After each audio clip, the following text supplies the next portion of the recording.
Imagine, for a second, finding a perfect miniature blueprint of a 4,000-year-old neighborhood.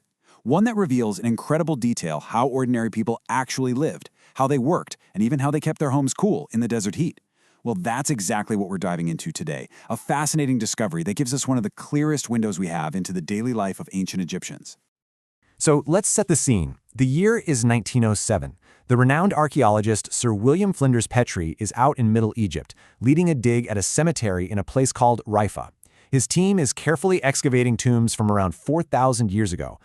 They're expecting the usual stuff, coffins, pottery, the typical funerary goods. But they are about to stumble upon a mystery that would totally rewrite our understanding of ancient Egyptian life. And here's the really weird part. It's where they found these objects.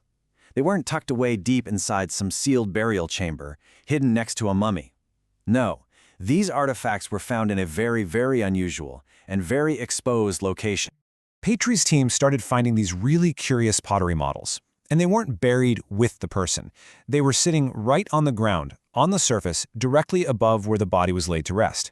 Now, this is just not where you'd expect to find funerary artifacts. It also explained why so few had ever been found intact before.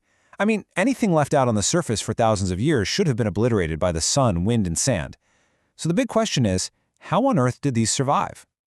Well, the secret was the location itself.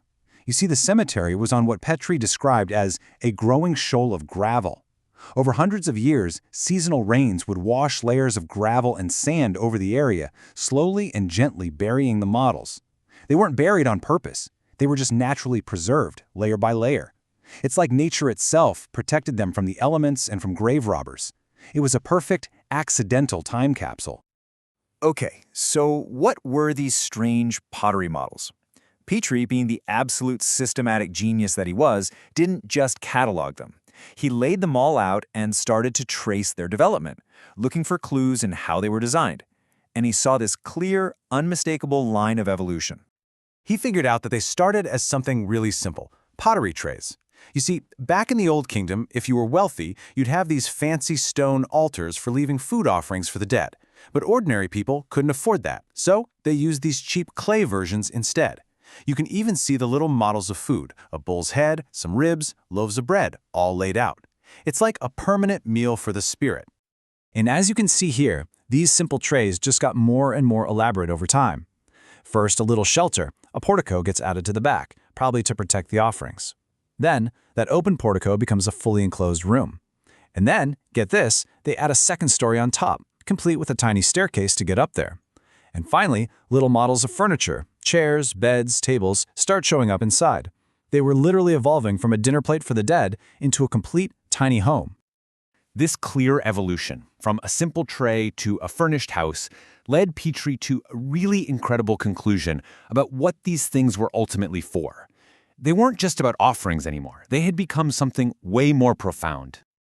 He gave them a name: soul houses. The idea was rooted in the ancient Egyptian belief in the Ka. The Ka was a part of the soul that needed a physical home to return to, a place where it could rest and receive the spiritual energy from all those offerings. This little model house was, in effect, a permanent, indestructible home for the Ka. And suddenly, their placement made perfect sense. The soul house was put right on top of the burial, acting like a beacon for the spirit. And in over 3/4 of the ones Petrie found, the entrance faced inward, towards the grave. It's like they were leaving the front door open, inviting the Ka of the person buried just a few feet below to come on up and move right in. But hold on, because the story doesn't stop there. As Petrie kept studying the details of these little houses, the columns, the stairs, the roof, he had another, even bigger realization. And this is where the story gets truly incredible. He realized these weren't just generic imaginary buildings. The details were way too specific, too functional. He understood that he was looking at perfect miniature replicas of the actual homes that these people had lived in during their lives. He had stumbled upon architectural blueprints from a world that had completely vanished. Just look at how this breaks down. Every single feature served a dual purpose. For instance, the model has a little tank in the courtyard meant to hold liquid offerings for the soul, while in a real house, that was the basin for collecting precious rainwater for washing and keeping things cool. The model's tiny food in the model was to feed the Ka. The real house had food storage to feed the family. The model's shady portico was a resting place for the spirit. In real life, it was the essential outdoor living space to get out of that brutal Egyptian sun. And these models revealed specific architectural features we barely knew existed for common homes. One was something called the sata. This was a rooftop terrace with a low wall around it. In the evenings, when it finally cooled down, the whole family would go up there to hang out. It was basically the ancient Egyptian version of a porch or a back deck, the social center of the home. And then there's this, which is my absolute favorite detail, the mulkaf. This was a big scoop or hood on the roof, pointed north to catch the prevailing winds. It acted like a funnel, channeling those cool breezes down into the rooms below. This was, quite literally, 4,000-year-old natural air conditioning. I mean, what an absolutely brilliant piece of engineering to make life in the desert more comfortable. So when you put all of these details together, you get this stunningly complete vision of an ancient home. We're talking open-air courtyards with water systems, shaded living areas, multi-story layouts with staircases, rooftop terraces for socializing, that clever natural AC, and even furnished rooms. It's a completely unprecedented look at domestic life. And this is why this discovery is so incredibly important. We have tons of evidence for how pharaohs lived, their massive pyramids and temples. But the homes of ordinary people built from simple mud brick, they just dissolved back into the earth thousands of years ago. These soul houses, saved by a total fluke of geology, are our single best source for understanding how 99% of ancient Egyptians actually lived in homes that are now long gone.